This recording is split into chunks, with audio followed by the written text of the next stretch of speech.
Ayan mga idol, tayo na't mag-dinner sa ating luto. Ayan, simple lang po ang ating recipe for today pero malinamnam. Ayan.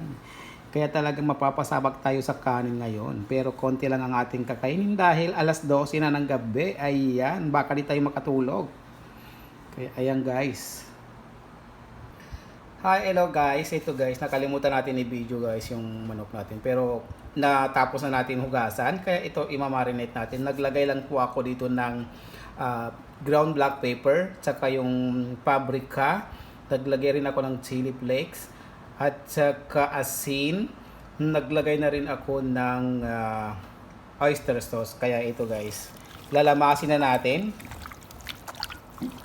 Para naman kumapit ito na yung lasa ng manok, yung lasa ng ating ingredients. So, imamarinate lang po natin ito ng 20 minutes lang guys kasi kakain tayo mamaya-maya lang. Kaya ito guys, pwede na yan.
Dalawang kutsara.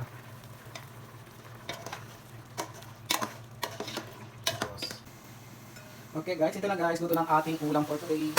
Luto na po ang ating ulam, kaya ayan na. Sarap naman. Ang sabi nila na, yummy. Yummy ulam for today, sakto sa malamig dahil umulan ngayong araw. Kaya ito, nakapagluto tayo ng manok, kaya